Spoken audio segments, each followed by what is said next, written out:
The foreign chambers of commerce in the Philippines have issued a statement saying the way to get to fair and competitive pay is what they say is a new two-track system.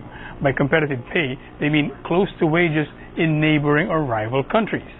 The first track is a minimum wage set slightly above the poverty level. The other is pay based on productivity. The chambers of commerce say last year's increase was more than needed and can cover this year's inflation. Joining us from Makati is the president of the American Chamber of Commerce, Rick Jennings. Thanks very much for joining us, Rick. Thanks, Coco. Thanks for having us. Okay, whenever there's a wage increase petition or a wage increase decision, the labor groups will always say it's too little. Business groups will usually always say it's too high. So before I ask you whether last week's adjustment was too high or not, let's talk about this two-track system. You're saying that the wage board should set the minimum wage close to just above the poverty level and leave the rest to productivity pay. How is that different from what we're doing now? Well, Coco, it would enable, first of all, to have a living wage for people coming into the labor force, and this is why there needs to be a minimum wage that's above the poverty level. And then on the second tier, have for specific job sectors, categories, have that tied to productivity so that wage increases go up as the country's productivity increases. And so in this way, there is an opportunity for more people to join the workforce, and the Philippines stays competitive with its neighbors. So that productivity part, that second track that you're talking about, that would be set by the same tripartite body that sets the minimum wage, Rick? Yes. Having the different the bodies, the 13 bodies, set the minimum wages are fine. It's just the methodology that's being used. Right. And Coco, here's the concern. Take a look at the minimum wages across the region, and you'll see countries such as Vietnam, Cambodia, Indonesia, they're earning a minimum wage is around $2 to $3 a day.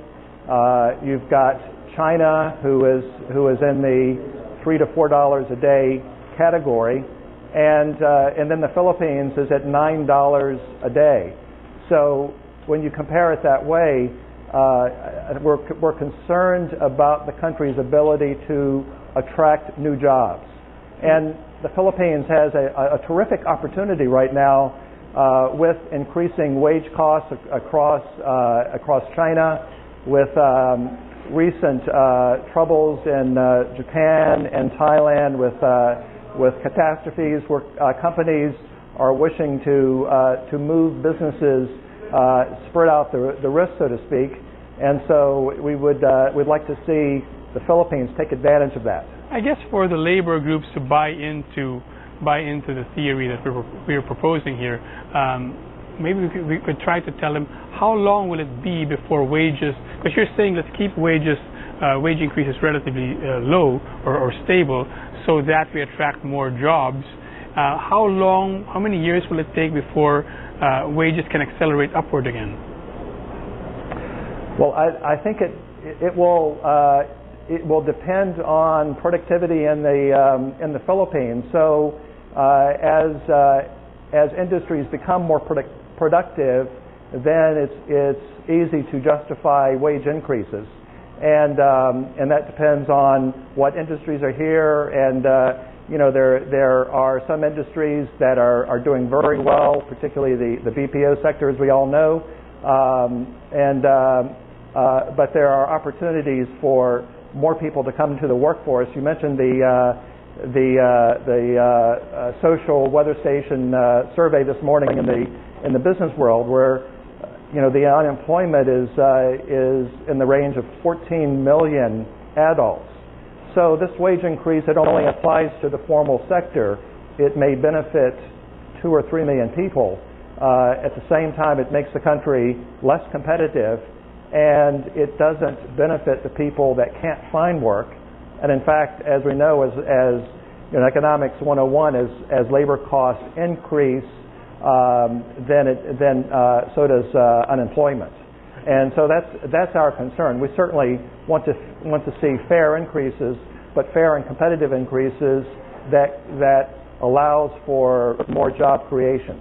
Now, in your statement, you say that last year's increase was more than was needed last year, and therefore can make up for all or some of this year's inflation. Do you find the increase granted last week at in Metro Manila to be too much and also inflationary?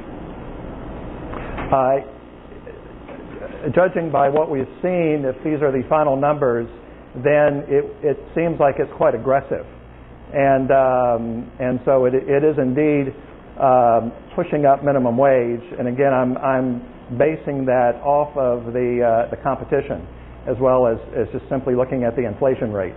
Will companies react, or how quickly will companies react to this? All labor groups, whether they're local or foreign, will say some companies may cut jobs, some companies may even just close down. How soon would we see that kind of effect? Would it take, for example, would it happen this year? Would it take 3 years or so of aggressive wage increases before that happens? Well, Coco, it's hard to say what effects it will immediately have in the labor force.